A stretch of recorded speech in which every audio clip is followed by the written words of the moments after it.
এবার নজর রাখবো আবহাওয়ার খবরের দিকে। আজ থেকে রাজ্যে ঝড় বৃষ্টির সম্ভাবনা থাকছে। উত্তরবঙ্গের ঝড় বৃষ্টি হতে পারে এমনটাই সতর্কতা রয়েছে। দক্ষিণবঙ্গেও ঝড় বৃষ্টির সতর্কতা, কলকাতাতেও ঝড় বৃষ্টি হতে পারে এমনটাও সম্ভাবনা রয়েছে। আমাদের সঙ্গে রয়েছেন প্রতিনিধি বিশ্বজিৎ। বিশ্বজিৎ, কি বলছে হাওয়া অফিস? কোথায় কোথায় বৃষ্টি বেশি হতে পারে, কি কি আপডেট পাচ্ছি? দেখো, আগামী কয়েকদিন ঝড় বৃষ্টির সম্ভাবনা তৈরি হয়েছে, বা অর্থাৎ রবিবার পর্যন্ত সম্ভাবনা থাকবে। তবে আজ ও কাল সম্ভাবনা বেশি থাকবে। দক্ষিণবঙ্গের জেলাগুলির ক্ষেত্রে পশ্চিমের দিকের জেলাগুলিতে অপেক্ষাকৃত বেশি সম্ভাবনা। তবে আজ কলকাতাতেও ঝড় বৃষ্টির সম্ভাবনা রয়েছে। বিকেলের দিকে বা রাতের দিকে ঝড় বৃষ্টির সম্ভাবনা হতে পারে। তবে তার আগে মূলত পরিষ্কার আকাশ এবং তার বিকেলের দিকে আংশিক মেঘলা আকাশ হতে পারে কলকাতার জন্য। তবে দক্ষিণবঙ্গের প্রায় সব জেলাতেই বজ্রবিদ্যুৎ সহ বৃষ্টি এবং তার সঙ্গে হালকা ঝোড়ো হাওয়ার সম্ভাবনা তৈরি হয়েছে, এবং এই সম্ভাবনা রবিবার পর্যন্ত থাকবে এমনটাই জানাচ্ছে আলিপুর আবহাওয়া দপ্তর। বেশ, ধন্যবাদ বিশ্বজিৎ।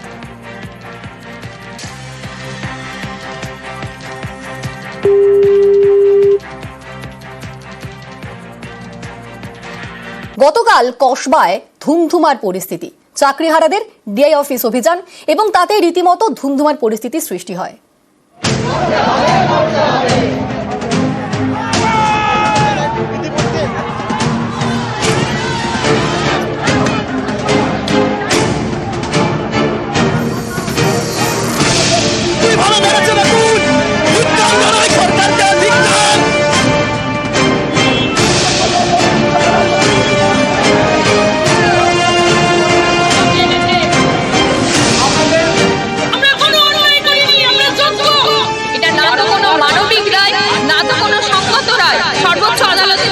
বিচারের আশা রেখেছিলাম, কিন্তু আমরা আশাহত হয়েছি।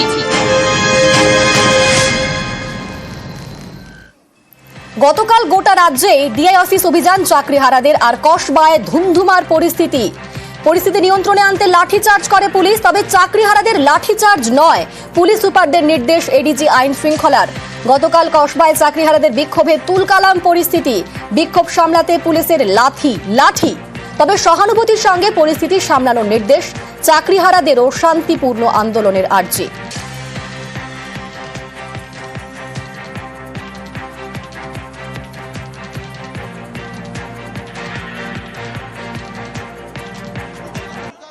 কসবায় চাকরিহারাদের বিক্ষোভে ধুমধুমার পরিস্থিতি। ডিআই অফিস অভিযানে তুলকালাম, পুলিশের সঙ্গে ধাক্কাধাক্কি। তালা ভেঙে গেট টপকে অফিসে পৌঁছে যান চাকরিহারারা। যে ছবি আপনাদের দেখাচ্ছি, গেটের তালা ভাঙলেন বিক্ষোভকারীরা। তালা ভেঙে গেট টপকে অফিসে চাকরিহারারা, আর তারপরেই ধুমধুমার পরিস্থিতি সৃষ্টি হয়। পরিস্থিতি সামলাতে লাঠিচার্জ করে পুলিশ, এমনকি লাঠিও মারতে দেখা যায় পুলিশ অফিসারকে। তা নিয়ে রীতিমতো উত্তপ্ত হয় পরিস্থিতি। ঘটনাস্থলে যান ডিসি এসএসডি বিদিশা কলিতা। ডিসিকে ঘিরে বিক্ষোভ চালান চাকরিহারারা। আর এই যে ধুমধুমার কাণ্ড তৈরি হয়, তাতে আহত হন কয়েকজন বিক্ষোভকারী।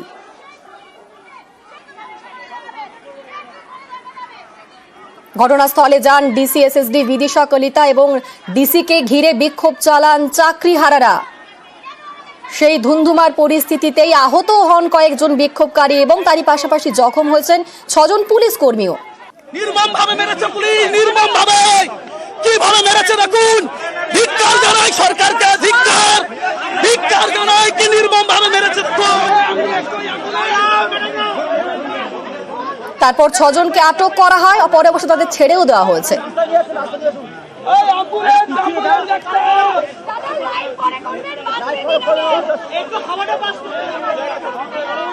আর কসবায় এই ঘটনা, লাঠি তারই প্রতিবাদ। গড়িয়াহাট মোড়ে রাস্তায় শুয়ে বিক্ষোভ চাকরিহারাদের।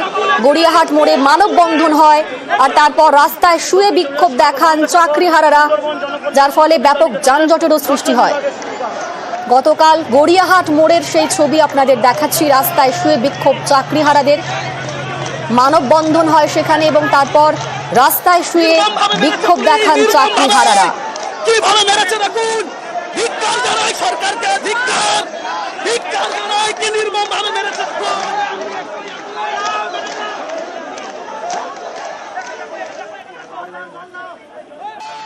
কসবায় চাকরিহারাদের বিক্ষোভ, চাকরিহারাদের ডিআই অফিস অভিযান আর চাকরিহারাকে লাথি মারে পুলিশ। সেই ছবি আপনাদের দেখিয়েছি। তারপরই ব্যাপক লাঠি চার্জ করে পুলিশ আর ভুল স্বীকার মুখ্য সচিবের।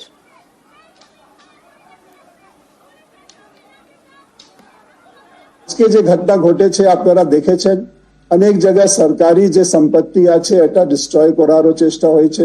আমাদের সিনিয়র সার্জেন্টও খুব সিরিয়াসলি ইনজার্ডও হয়েছেন। এর মধ্যে কিছুটা অ্যাকশন যেটা নেওয়া হয়েছে যাতে আর ল অ্যান্ড অর্ডার পরিস্থিতি খারাপ না হয়, এটাও পুলিশ বাধ্য হয়ে অনেক পারসুয়েশন, অনেক রিকোয়েস্ট করার পরে একটা পরিস্থিতিকে সামলানো হয়েছে। তো এটা কোনোভাবে বাঞ্ছনীয় নেই।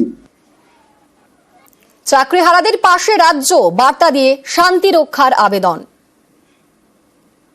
কিছু জায়গায় কারো কথায় হতে পারে, কারো ইনস্টিগেশনে হতে পারে, এরকম ঘটনা ঘটেছে যেটা বাঞ্ছনীয় নেই। আমরা সকলকেই আবার আশ্বাসন দিতে চাইছি, ভরসা দিতে চাইছি কি আমাদের সরকার ওদের সঙ্গে আছে, গভর্নমেন্ট সব রকম সাহায্য করার জন্য প্রস্তুত আছে। আমাদের যে পদক্ষেপ নেওয়ার দরকার আমরা সবাই পদক্ষেপ নেওয়ার চেষ্টা করছি এবং নেওয়া হচ্ছে। তো আমি আপনাদের মাধ্যমে এটাই আপিল করব আমার শিক্ষক শিক্ষিকা বন্ধুদেরকে যাতে এরকম কোনো ঘটনা না ঘটে যেটাতে আমাদের যে স্টেপস গুলো আমরা নিচ্ছি এটা কারো দৃষ্টিতে ঠিক মনে না হয় এবং লিগালিও এটা কোনো ইম্পেডিমেন্ট হয়ে দাঁড়িয়ে যায়। সকলকেই অনুরোধ করা হবে যাতে শান্তি শৃঙ্খলা বজায় রেখে যেভাবে কাজ করছিলেন সেভাবেই কাজ করুক। কসবায় পুলিশের লাঠি চার্জ, এমনকি লাথিও মারে চাকরিহারাকে, আর তা নিয়েই জোর রাজনৈতিক চর্চা। আজকের দিনটা কালো দিন হিসেবে চিহ্নিত থাকবে। একে তো সরকার চুরি করেছে, তারপর শিক্ষক শিক্ষিকাদের উপর এই আচরণ আমরা মেনে নেব না। ভারতীয় জনতা পার্টি রাস্তায় নামবে, প্রত্যেকটা লাঠির হিসেব হবে। উদ্দেশ্য প্রণোদিত ভাবে লাঠিচার্জ করেছে। মুখ্যমন্ত্রী যে সমাধান করার চেষ্টা করছে সেটা যাদের সহ্য হয়নি সেই রাজনৈতিক দলগুলোই বকলমে ক্যাডার পাঠিয়েছিল কিছু, আর কিছু লোক যারা যন্ত্রণা বিদ্ধ তারা তাদের আবেগে বিভ্রান্ত হয়ে গেছেন। যাবেন কেন ওখানে? আমরা চাকরি চাইতে গেছিলাম, আমাদেরকে মারা হয়েছে। ডিআই অফিস চাকরি দেবে? কোথায় ছিল বিজেপি যখন মধ্যপ্রদেশে ব্যাপমে একের পর এক কেলেঙ্কারি এবং মৃত্যুর মিছিল চলছিল? এ সপ্তাহেই চাকরিহারাদের সঙ্গে বৈঠক। শুক্রবার বা শনিবার বৈঠক করবেন শিক্ষামন্ত্রী ও এসএসসির চেয়ারম্যান। চাকরিহারাদের দাবি নিয়ে আলোচনা সেই বৈঠকে। ওদেরই নেতৃবর্গের সঙ্গে কথা, ওরা আমাদের সঙ্গে বসতে চেয়েছিলেন এই শুক্রবার বা শনিবার বা এই সপ্তাহে যে ওরা আসবেন। আমি একা না, এসএসসি চেয়ারম্যান থাকবেন, যে কমিটি থাকবে পুরো এন্টায়ার কমিটি, আমার বিভাগীয় সচিব থাকবেন। ওদের সঙ্গে বসে একটা সুরাহা বার করার কথা বা ওদের দাবিগুলো, ওদের বেসিক দাবি কি আছে সেটা শোনার কথা।